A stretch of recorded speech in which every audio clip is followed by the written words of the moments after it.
Straight to the French newspapers, shall we? Diptyque Laurent is with us here on set. We're going to start with the second round of voting in the Conservative primaries this weekend. I thought we might. It's been dominating the French press all week, hasn't it, really?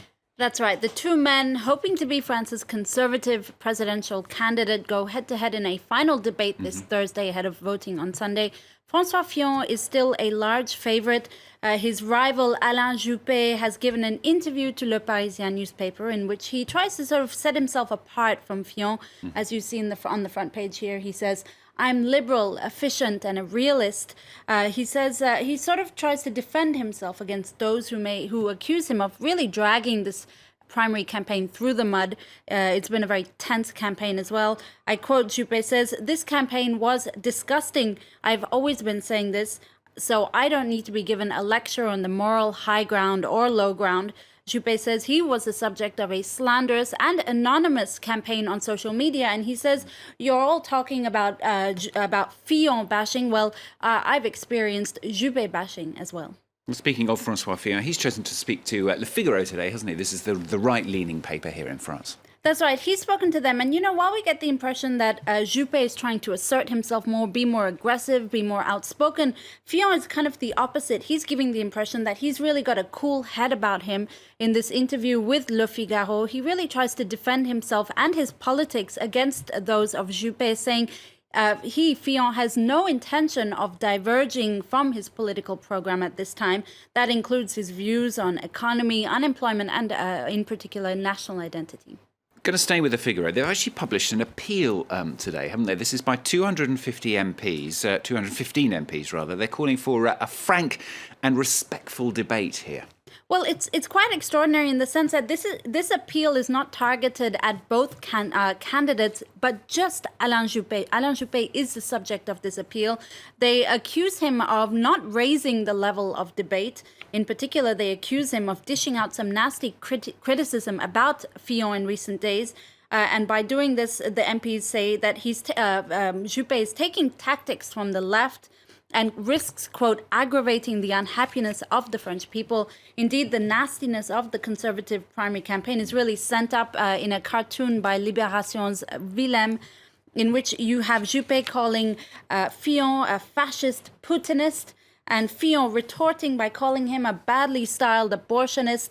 And in the background, you see each of their supporters also trading insults. And Willem says it's the end of good etiquette or bonne manière. The cartoon refers as well, doesn't it, to one of the scandals that's really divided the two candidates here on abortion. Well, basically, their stance on abortion has really reflected their polarizing visions or versions of what family is, which is a really difficult subject.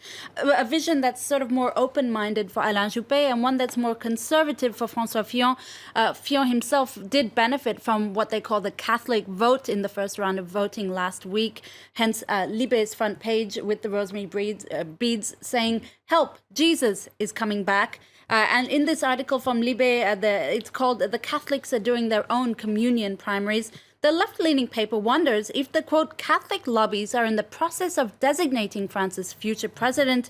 I quote, Libé says, "We came back from our summer vacation in the middle of a Burkini fever, and now we're ending the year in the odor of incense sticks."